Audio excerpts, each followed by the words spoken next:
नमस्कार दोस्तों, स्वागत है आपका धर्मवीर लाइव कार्यक्रम में। मैं हूं आपका दोस्त धर्मवीर। अगर आपने अभी तक हमारा चैनल सब्सक्राइब नहीं किया है तो हमारा चैनल सब्सक्राइब करें, नोटिफिकेशन बेल प्रेस करें ताकि आपको हमारे वीडियो सबसे पहले मिल सकें। वीडियो पसंद आने पर लाइक और शेयर जरूर करें। वीडियो प्रारंभ करने से पहले मैं आपको एक और बात बता दूं कि ट्विटर इंडिया और भारत सरकार के बीच में संबित पात्रा के एक ट्वीट को मैनिपुलेटेड मीडिया लिखने के संबंध में जो टकराव चल रहा है, जिस बारे में दिल्ली पुलिस ने एक एफआईआर लॉन्च की है, उस टकराव का और वर्तमान में आ रही खबरों का कोई लेना देना नहीं है। दोनों मैटर बिल्कुल अलग हैं। Twitter India Facebook, WhatsApp, YouTube, Telegram या सिग्नल जैसे जो सोशल मीडिया ऐप हैं, उनको रेगुलेट करने के लिए आज से सही 3 महीने पहले 25 फरवरी 2021 को भारत सरकार ने एक गाइडलाइन जारी की थी और उस गाइडलाइन को फॉलो करने के लिए 3 महीने का समय दिया था।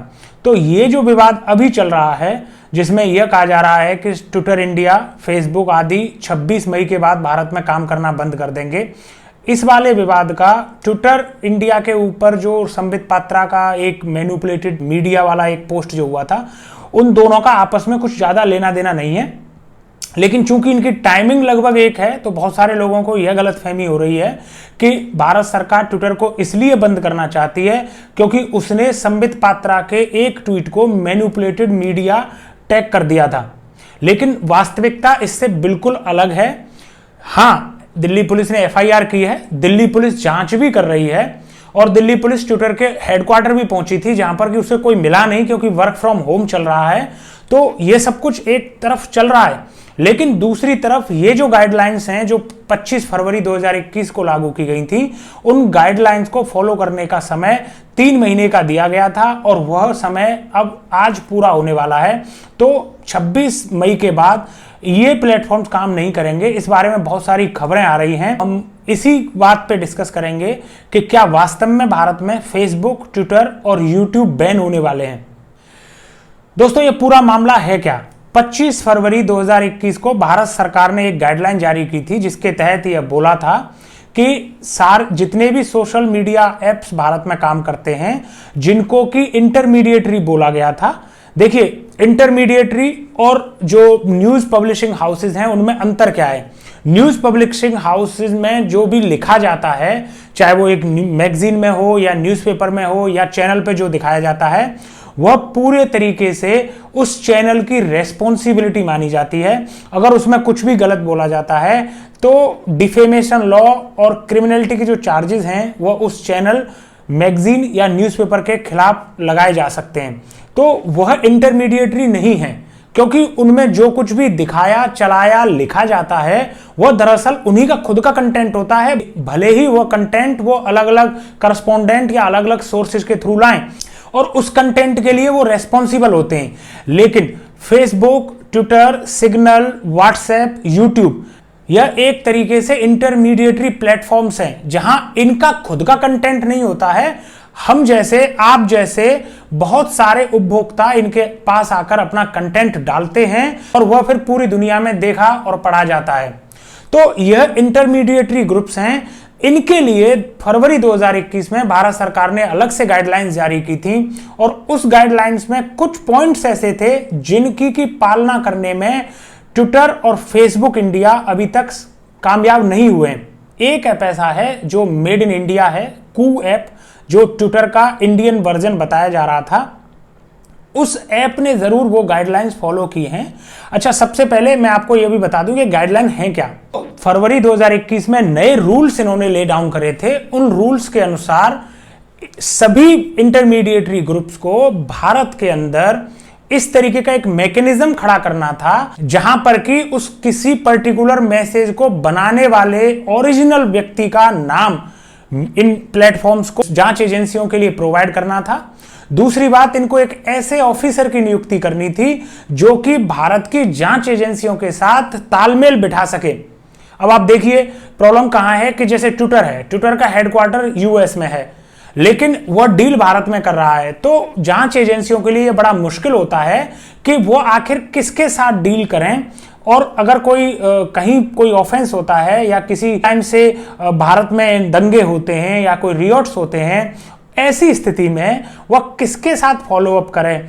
तो इस समस्या को सॉर्ट आउट करने के लिए भारत सरकार ने कहा कि एक कंप्लायंस ऑफिसर यहां पर लोकल इंडिया में बिठाया जाना चाहिए, जो कि भारत की सभी जांच एजेंसियों के साथ कोऑर्डिनेट करे किसी भी समस्या को सॉर्ट आउट करने को लेकर।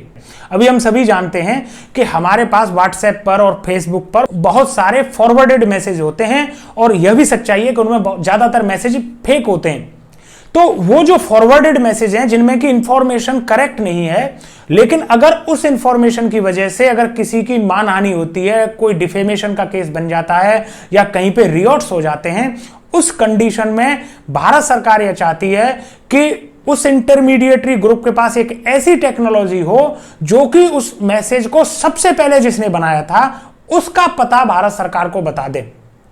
जो दूसरा महत्वपूर्ण मुद्दा है वो है कि भारत सरकार चाहती है कि लोकल एक ऑफिसर यहां पे बिठाया जाए जो कि देश की सुरक्षा एजेंसियों के साथ कोऑर्डिनेट करे। जैसे कि अभी दिल्ली पुलिस वाला मामला है, दिल्ली पुलिस ट्विटर हेडक्वार्टर पहुंच गई, लेकिन दिल्ली पुलिस को यही नहीं पता है कि ट्विटर हेडक्वार्टर में कोई काम ही नहीं कर रहा है, क्योंकि सब लोग तो वर्क फ्रॉम होम में बिजी हैं। या तो दिल्ली पुलिस ने प्रयास नहीं किया जानने का, या फिर दिल्ली पुलिस के पास ऐसा कोई कोऑर्डिनेशन वाला बंदा नहीं था ट्विटर का, जिससे कि बात करके दिल्ली पुलिस यह पता लगा सके कि वर्क फ्रॉम होम के कारण उनको गुड़गांव की ऑफिस में कोई नहीं मिलेगा।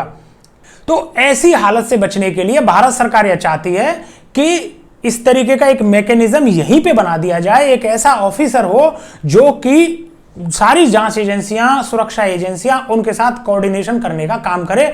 और यह सभी इंटरमीडिएटिंग प्लेटफॉर्म्स का अलग अलग होना चाहिए। यह नहीं कि फेसबुक का भी वही है, व्हाट्सएप का भी वही है, ट्विटर का भी वही है, नहीं। फेसबुक का अलग होना चाहिए, व्हाट्सएप का अलग हो, कू का अलग हो, सिग्नल का अलग हो, टेलीग्राम का अलग हो, ट्विटर का अलग हो। ये सभी लोगों का अलग अलग एक ऑफिसर होना चाहिए।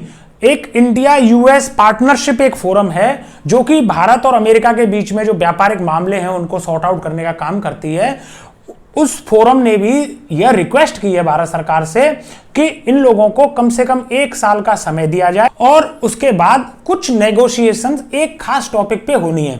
आप ध्यान से सुनिए वो टॉपिक क्या है। यह एक पॉइंट ऐसा है जिस पर कि कोई भी विदेशी सोशल मीडिया ऐप भारत सरकार के साथ बातचीत करना चाहती है, इसको वो ब्लाइंडली फॉलो नहीं करना चाहते। और वो क्या है, बेसिकली होता क्या है कि जब मल्टीनेशनल कंपनीज भारत में काम करती हैं तो अगर यहां पे कोई ऐसा कोई क्रिमिनल ऑफेंस हो जाए या कोई बड़ी घटना ऐसी हो जाए या दुर्घटना हो जाए, उस स्थिति में जो उस कंपनी के यहाँ पे ऑफिशियल्स हैं उनको एक तरीके से ये प्रोटेक्शन मिलता है कि उनके ऊपर क्रिमिनल चार्जेस नहीं लगेंगे, वो जेल नहीं जाएंगे।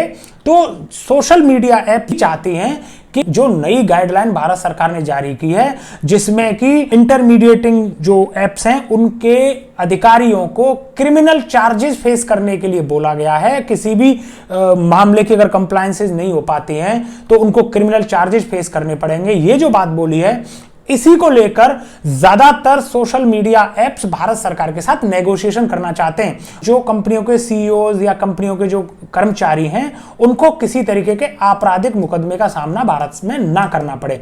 तो ये एक मुद्दा है जो भारत सरकार के साथ इनका सॉर्ट आउट नहीं हुआ है। बाकी अगर ऑफिसर्स की नियुक्ति वगैरह वाला जो मामला है वो तो आज नहीं तो कल सॉर्ट आउट हो ही जाएगा। एक वो मैकेनिज्म वाला जो मैंने आपको पहले बताया था कि ओरिजिनली मैसेज किसने लिखा है, वो भी एक इशू इनके साथ फंसा हुआ है क्योंकि उसके लिए इनको ज्यादा बड़े मैकेनिज्म की जरूरत पड़ेगी और वो कोई इजी टास्क नहीं है, खासतौर से भारत जैसे देश में जहां पर कि फॉरवर्डेड मैसेज की बाढ़ आई हुई होती है। मैं ऐसे सैकड़ों लोगों को जानता हूं जो शायद कभी जीवन में अपना एक भी मैसेज टाइप नहीं करते, वो दिन दनादन मैसेज केवल फॉरवर्ड करते हैं। वो खुद भी नहीं जानते वो मैसेज कहां से आया है, किसने बनाया है, ना ही उस मैसेज के नीचे किसी का नाम होता है, बट वो उसको फॉरवर्ड करे जाते हैं। तो सोशल मीडिया एप्स के लिए इस तरीके से उसके ओरिजिनल राइटर्स का नाम ढूंढ पाना या उस ओरिजिनल कंटेंट क्रिएटर का नाम खोज पाना इतना इजी नहीं होगा। तो उसमें एक मैकेनिज्म के लिए उनको टाइम चाहिए। दूसरा, इस बारे में उनको नेगोशिएट करनी है कि अधिकारियों के ऊपर क्रिमिनलिटी के चार्जेस चलाए जाएं कि नहीं चलाए जाएं। लेकिन अब सबसे बड़ा सवाल यही है कि क्या ये वास्तव में बंद होने वाले हैं। तो अभी के लिए मैं आपसे यही कहूंगा कि भारत सरकार भी अपने वाली जो गाइडलाइंस हैं उन पे अड़ी हुई है। भारत सरकार भी कह रही है कि वो कोई एक्स्ट्रा टाइम नहीं देंगे, और सोशल मीडिया ऐप्स तो पहले ही हाथ खड़े कर चुके हैं। वो कह रहे हैं कि हमको जब तक एक्स्ट्रा टाइम नहीं मिलेगा और हमें इन मुद्दों पर कुछ नेगोशिएशन नहीं होगी, तब तक हम लोग यहां पर भारत सरकार की जो गाइडलाइंस है उनको कंप्लायंस नहीं कर सकते। अगर भारत सरकार नहीं झुकती है तो संभव है कि ये कुछ समय के लिए ट्विटर या फेसबुक बिल्कुल भारत में बंद हो जाएं, लेकिन लॉन्ग टर्म में यह सब कुछ बंद नहीं होने वाला है। मैं पूरे भरोसे के साथ आपको यह बोल रहा हूं, ना तो फेसबुक बंद होगा, ना व्हाट्सएप बंद होगा, और ना ही ट्विटर बंद होगा। कारण यह है कि आज राजनीति की सबसे बड़ी जरूरत ये सोशल मीडिया ऐप्स ही हैं। आप खुद याद करिए 2014 से पहले जितने भी चुनाव होते थे, आपके सांसद विधायक का चुनाव लड़ने वाले लोग आपके घर घर तक वोट मांगने आते थे। लेकिन जब से सोशल मीडिया ऐप्स का प्रभाव हुआ है, तब से 365 दिन पूरे एक वर्ष पार्टियां अपना चुनाव लड़ती रहती हैं। उनके जो कार्यकर्ता हैं वो अपनी पर्टिकुलर पार्टी की आईटी सेल के बनाए हुए मैसेजेस को फॉरवर्ड करते रहते हैं, एक दूसरे की पार्टी के ऊपर कीचड़ उछालते रहते हैं, अपने विरोधी पार्टी के नेता की इमेज खराब करते रहते हैं। इतना ज्यादा झूठ सोशल मीडिया पर बोलते रहते हैं राजनीतिक पार्टियों से जुड़े हुए लोग कि आप उसकी कल्पना नहीं कर सकते। लेकिन उसका सबसे बड़ा बेनिफिट खुद इन राजनीतिक पार्टियों को ही है, क्योंकि ये किसी भी जिम्मेदारी से बचे हुए हैं। अगर कोई सांसद या विधायक आपके घर वोट मांगने आता है तो वो आपसे नजर मिलाकर बात करके गया है। अगली बार जब वो वोट मांगने आएगा तो आप उससे पूछ सकते हैं कि आपने पिछले 5 साल में मेरे लिए क्या किया। लेकिन सोशल मीडिया के प्रचार की आप खासियत देखिए, आपको लगता है कि आपका सांसद है जो आपको ट्विटर पे रिप्लाई कर रहा है, या आपको लगता है कि आपका सांसद है जो आपको फेसबुक पे फॉलो कर रहा है। लेकिन सच्चाई यह है कि हो सकता है कि सांसद तो कहीं और बैठा हो, उसकी एक टीम हो सोशल मीडिया की जो इस सबको फॉलो कर रही हो। तो कई बार आपकी ना आवाज वहां तक पहुंचती है और आपको रिप्लाई भी इसी तरीके से वो टीम ही देती रहती है, आपको मुगालता रहता है। सांसद विधायक हैं, मंत्री जी हैं, वो आपको फॉलो कर रहे हैं और वो आपकी बात का जवाब दे रहे हैं। भारतीय जनता पार्टी जो खुद सरकार चला रही है, आज की डेट में सबसे बड़ी स्ट्रॉन्ग आईटी सेल उसी के पास है, और सोशल मीडिया एप्स में सबसे बड़ी प्रेजेंस भारतीय जनता पार्टी की ही है। और भारतीय जनता पार्टी पिछले 7 वर्ष में कोई भी एक ऐसा प्लेटफॉर्म नहीं बना पाई है जो कि ट्विटर, फेसबुक, यूट्यूब और व्हाट्सएप को टक्कर दे सके। कई सारे मैसेज ऐप आए, कभी कहा कि सिग्नल आ गया है, कभी कह दिया कि टेलीग्राम आ गया है, ट्विटर के लिए भी शोर मचाया था कि इसका रिप्लेसमेंट कू आ गया है। लेकिन जिस हिसाब से फॉलोअरशिप ट्विटर की, फेसबुक की, यूट्यूब की है, उस तरीके का कोई भी प्लेटफॉर्म भारत में एग्जिस्ट नहीं करता है। और अगर डेमोक्रेटिकली भारतीय जनता पार्टी को सरवाइव करना है, अगर भारतीय जनता पार्टी को वोट्स चाहिए, भारतीय जनता पार्टी को अपना पूरा प्रचार सोशल मीडिया पर करना है, तो वह इन सोशल मीडिया एप्स को बंद करने की रिस्क कभी नहीं लेगी। जुबानी वो कुछ भी बोलें, लेकिन सच यही है। हां, प्रयास क्या है, भारतीय जनता पार्टी चाहती क्या है बेसिकली, तो सीधी सी बात है, हर सरकार यह चाहती है कि मीडिया उसके कंट्रोल में रहे। यह कोई भारतीय जनता पार्टी का ही मुद्दा नहीं है, चाहे वो कांग्रेस पार्टी की सरकार हो, चाहे वो अमेरिका में ट्रंप की सरकार रही हो, या वो किसी और देश में कोई दूसरी सरकार हो। सभी चाहते हैं कि मीडिया जो है, चूंकि वो वॉचडॉग है, मीडिया आपका सबसे बड़ा आलोचक है। अगर आप सरकार में हैं तो मीडिया से बड़ा आलोचक आपका कोई नहीं हो सकता है। तो हर सरकार चाहती है कि मीडिया उसके कंट्रोल में रहे। लेकिन सोशल मीडिया एक फ्री स्पेस है। सोशल मीडिया, यहां पर हम लोग अपनी बात को पूरी आजादी के साथ एक्सप्रेस कर सकते हैं। भारत सरकार का प्रयास यही है कि वो ये जितनी भी फ्री वॉइसेस हैं इनको शांत किया जाए, और जिस तरीके से पूरे के पूरे मेन स्ट्रीम मीडिया उसकी गुलाम हो चुकी है, उसी तरीके से सोशल मीडिया भी उसकी गुलाम हो जाए। आसान नहीं है, बिल्कुल आसान नहीं है, अनटिल अनलेस आप इन सारे प्लेटफॉर्म्स को पूरी तरीके से खत्म ना कर दें, जैसे कि चाइना में हुआ है। लेकिन हमें ध्यान देने की जरूरत है, चाइना में डिक्टेटरशिप है, पहली बात। दूसरी बात, चाइना ने इनके रिप्लेसमेंट्स बनाए हैं जो कि इक्वली पॉपुलर हैं, और बीइंग डिक्टेटरशिप चाइना में यह सब कुछ पॉसिबल है। लेकिन भारत में एक तो इनके रिप्लेसमेंट्स नहीं है, दूसरी बात जब रिप्लेसमेंट्स आपके पास नहीं है तो आप इनको डायरेक्टली बैन कर देंगे, तो सबसे बड़ा लॉस खुद भारतीय जनता पार्टी को हो जाएगा। 2022 में उत्तर प्रदेश में चुनाव होने हैं, उसके बाद 2023-24 लगातार चुनाव चलते रहते हैं। भारतीय जनता पार्टी जितना काम धरातल पर करती है उससे ज्यादा काम वो सोशल मीडिया पे प्रचार में करती है, और बहुत सारा fake content Bharatiya Janata party के आईटी सेल के द्वारा बनाया गया है। संभव है कि आप इसको भी मैनिपुलेटेड मीडिया समझें, लेकिन सच यही है, हमने कई बार वेरीफाई किया है, भारतीय जनता पार्टी के आईटी सेल के द्वारा बनाया गया बहुत ज्यादा ऐसा कंटेंट है जो कि फेक है। अब लास्ट एंड फाइनल मैं आपको यह भी बता दूं कि इस तरीके से भारत सरकार जो काम करने की कोशिश कर रही है, जो इनको कंट्रोल करने की कोशिश कर रही है, यह कोई पहली सरकार नहीं है। यूरोपियन यूनियन में भी इनके कंप्लायंसेस के अलग रूल हैं जिनके तहत ट्विटर काम करता है, फेसबुक काम करता है, लेकिन वहां पर ट्रांसपेरेंसी थोड़ी ज्यादा है। वो थोड़ी सी ज्यादा ट्रांसपेरेंट डेमोक्रेसी है, वो ज्यादा स्ट्रॉन्ग डेमोक्रेसी अगर हम भारत से कंपेयर करें तो जब ये सब कुछ कंट्रोल करने की कोशिश यूरोप में हुई थी तो उतना ज्यादा विरोध नहीं था, लेकिन भारत में इसका विरोध इसलिए ज्यादा है क्योंकि भारत सरकार की इंटेंशन पे बहुत सारे लोग भरोसा नहीं करते हैं। जिस तरीके से भारत सरकार ने एमनेस्टी इंटरनेशनल को यहां से बाहर किया, जिस तरीके से भारत सरकार को चलाने वाली पार्टी भारतीय जनता पार्टी ही खुद सबसे ज्यादा फेक न्यूज फैलाती है, उस हिसाब से यह लगता है कि भारतीय जनता पार्टी और भारत सरकार इस तरीके के रेस्ट्रिक्शंस का मिसयूज अपने पक्ष में कर सकती है। वो यह कर सकते हैं कि उनके खिलाफ जो आवाजें आएंगी उन पोस्ट्स को वो हटवा देगी, कंप्लेन कर देगी, उनकी एफआईआर लिखा देगी, लेकिन जो पोस्ट्स वो खुद करते हैं, जिन पोस्ट्स में उनको माइलेज मिलता है, उन वाली पोस्ट्स पे वो कोई भी कार्रवाई नहीं करेंगे। इस वजह से एक इंटेंशन को लेके एक इशू है कि इनकी इंटेंशन चूंकि इतनी क्लियर नहीं है और इन पे इतना ट्रस्ट हम नहीं कर सकते हैं, इस वजह से बहुत सारे लोग इन पॉलिसीज का भारत में विरोध कर रहे हैं। मैं अभी भी कह दूं, कानून के हिसाब से ये कोई गलत बात नहीं है कि यहाँ पे एक ऐसा मैकेनिज्म होना चाहिए जो पता चल सके कि ओरिजिनली मैसेज किसने लिखा है, या फिर इन कंपनीज का एक ऐसा ऑफिसर हो जो भारत की सुरक्षा एजेंसियों से कोऑर्डिनेट करे। उनमें कोई मानने में कोई बुराई नहीं है, लेकिन समस्या यही है कि इस सबको इंप्लीमेंट भारत सरकार को ही करना है लास्ट में, और भारत सरकार इसका फायदा अपने प्रचार को फैलाने में कर सकती है, और दूसरी पार्टियां और दूसरे पक्ष जो भाजपा के खिलाफ बोलते हैं उनको कंट्रोल करने में इसका दुरुपयोग किया जा सकता है। इसका सबसे बड़ा नुकसान भारत को होने वाला है। आप चाहे एमनेस्टी इंटरनेशनल को भारत से भगा लीजिए, आप ट्विटर को भगा लीजिए, फेसबुक को भगा दीजिए, यूट्यूब को भगा दीजिए, आप कुछ भी कर लीजिए, जितने भी इंटरनेशनल हाउसेस को आप यहां से हटा देंगे, इसका नुकसान भारत की इमेज को होने वाला है।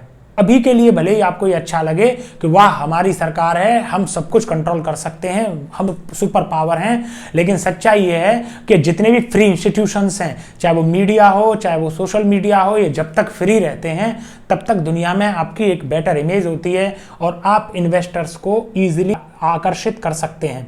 और अगर आप इन सबको कंट्रोल करने की कोशिश करते हैं, इनको अपने हिसाब से मैनिपुलेट करने की कोशिश करते हैं, तो दुनिया को मैसेज यह जाता है कि आप एक लोकतांत्रिक कंट्री नहीं है और आप एक टॉलरेंट कंट्री नहीं है। और लास्ट में जब आप $मिलियन की इन्वेस्टमेंट आप खोजते हैं तो ऐसे समय पर आपको अपनी इमेज एक लिबरल डेमोक्रेसी की दिखानी पड़ती है, और वो अगर आप नहीं करते हैं तो आपके लिए इन्वेस्टमेंट आना बहुत मुश्किल काम होगा। हमने कोशिश की है कि आप ये समझ सकें कि ये पूरा विवाद क्या है। जल्द ही इस विवाद के सॉर्ट आउट होने के चांसेस हैं, तो आप बिल्कुल बेफिक्र रहें। ये सोशल मीडिया ऐप्स कहीं नहीं जाने वाले हैं, भले ही इनको कंट्रोल करने की जो भारत सरकार कोशिश कर रही है उसमें वो थोड़ा बहुत सफल हो जाए, लेकिन ये परमानेंटली कहीं पर भी ब्लॉक नहीं होने वाले हैं। दोस्तों, कमेंट बॉक्स में लिखकर आप ये बता सकते हैं कि आपको हमारा वीडियो कैसा लगा और भारत सरकार के इस तरीके के प्रयासों से आप किस हद तक सहमत हैं। वीडियो पसंद आने पर इसको लाइक और शेयर जरूर करें।